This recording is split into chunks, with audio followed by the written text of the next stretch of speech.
Corruption depleting the world and narrowing spirituality in the church.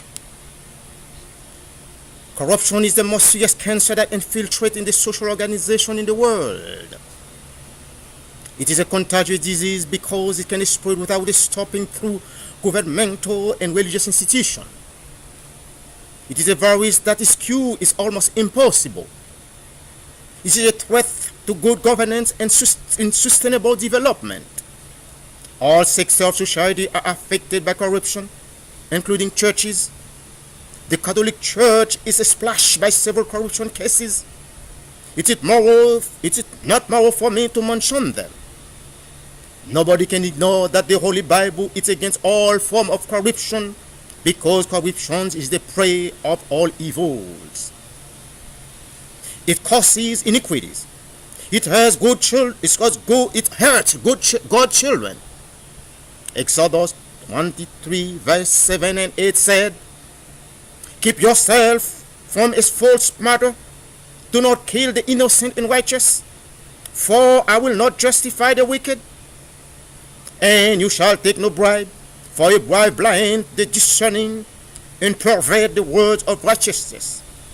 Corruption undermines the proper functioning of the state, the church, and it also bound to the traffic of narcotic drugs, the money laundering, illegal arms trade, youth prostitution, and other forms of crimes.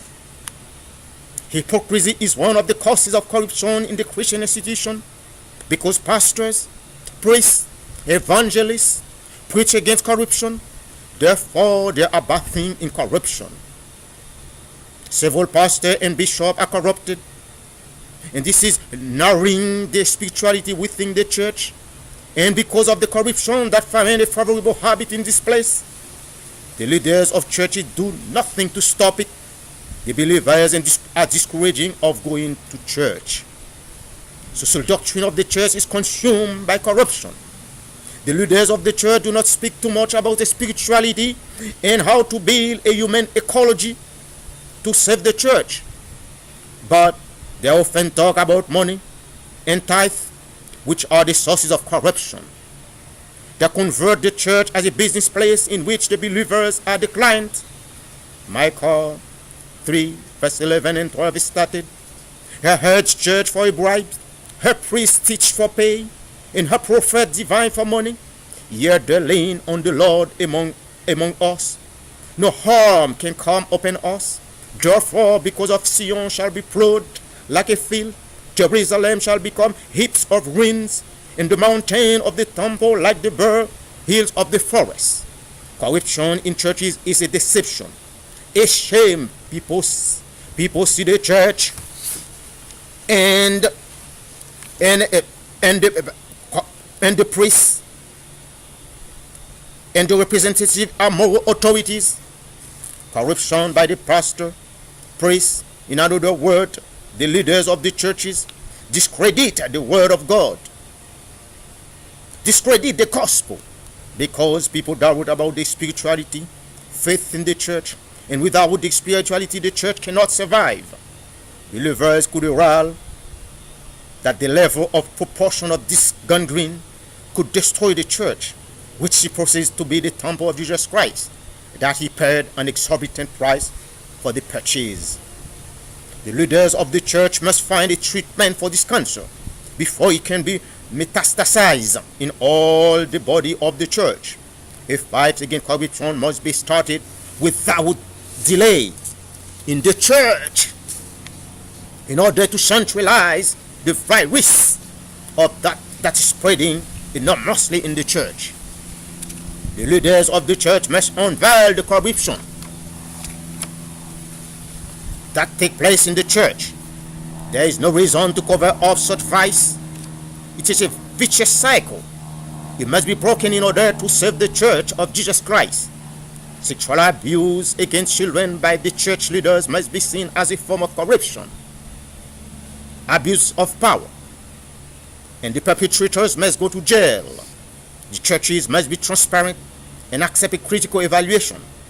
The church must have a mutual responsibility in communication that require and facilitate trust, respect, in mutual fidelity, the church may distribute the gift of God in a fair manner with others. I have faith that the Lord will help churches to take up the challenge to build and reform the institution of a responsible and adequately multidisciplinary manner. Pope George Mario Bergoglio said, corruption is worse than sin. The perception of corruption is everywhere, and that increases poverty in the world.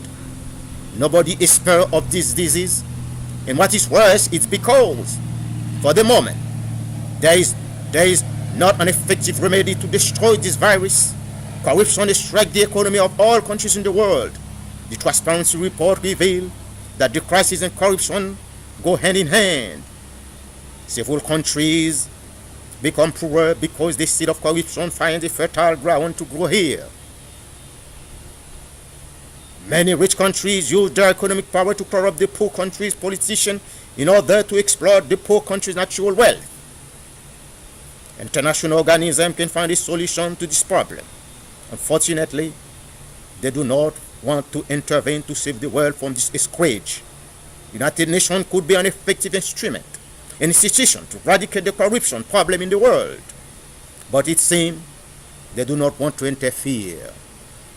The United Nations have a legal right, according to the Universal Declaration of Human Rights, to defend the well-being of the people.